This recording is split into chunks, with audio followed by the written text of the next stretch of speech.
سه سوته نسل‌های فرمون رو یاد بگیر. اول از اون سنگینه شروع میکنم. فرمونای مکانیکی هنوزم بازماندهاش تو کشور هست و راننده باید کلی زور به قبیلک فرمون می آورد تا به واسطه یه سری بازو و مفصل نیرو به چرخا منتقل شه. اما نسل هیدرولیکی انقلاب بزرگی بود توی صنعت خودروسازی، یعنی نسل دوم، و سه تا جزء اصلی پمپ، شیرفرمون و جعبه فرمون رو داشت. یعنی وقتی ماشین روشن میشد، پمپ نیروی خودش از موتور ماشین میگرفت، روغن هیدرولیکو تا هولوش 100 بار فشارش رو بالا میبرد و میفرستاد سمت شیرفرمون و جعبه فرمون که چرخها تغییر جهت بده.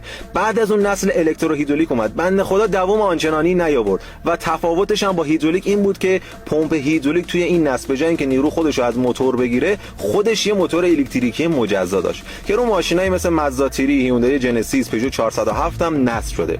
و در نهایت نسل چهارم فرمونای برقی، همون EPS که بهشون میگن فرمونای خشک، چون دیگه اصلا خبری از روغن هیدرولیک نیست و یه موتور الکتریکی قوی به همراه یه یونیت هوشمند داره که این یونیت به واسطه یه سری سنسورها موتور رو چپگرد راستگرد میکنه که وقتی راننده دستش رفت سمت قبیلک فرمون، این نیروی موتور هم کمک حال راننده باشه. حالا اگه دوست داری 0 تا 100 فرمون برقی و تخصصی یاد بگیری، پیج گلپانی‌ها رو فالو داشته باش.